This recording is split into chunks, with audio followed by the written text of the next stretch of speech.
Hello बच्चों, let's read the question. The question says time period of simple pendulum in an orbiting geostationary satellite is infinite, and the second statement is Earth's gravitational field becomes negligible at a large distance of it. Then we have to uh, mark that statement 1 is true or false, and about statement 2 is whether correct or false, and statement 2 is correct explanation for statement 1 or not.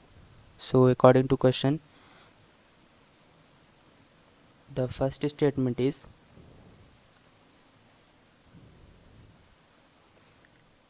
in the geostationary satellite we know that in the geostationary satellite में क्या होता है कि satellite का angular velocity और अर्थ की angular velocity same होती है, दैट मीन्स, और दोनों एक दूसरे के अपोजिट डायरेक्शन में होते हैं. सो इस केस में omega relative is equal to, ये सैटेलाइट है, अर्थ है और ये सैटेलाइट है.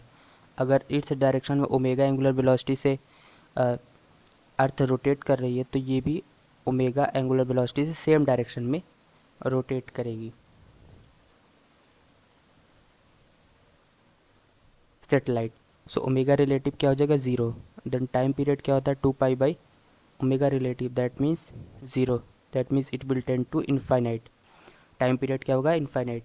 और अर्थ स्टेटमेंट 2 क्या है, earth gravitational field becomes negligible at a large distance of it. So earth की ग्रेविटेशनल फील्ड क्या होती है at a large distance. Earth है at a distance R, gravitational field होता है G M divided by R square. So if r tending to infinity, then g tending to 0. So g will be negligible at a large distance from it. So statement 1 is true. Statement 2 is also true. But statement 2 is not the correct explanation for statement 1, because in the statement 1 relative angular velocity का concept use हुआ और second statement में तो ये फॉर्मूले से use हो गया. That means option B is the correct answer of this question. Hope you understood it well. Best of luck.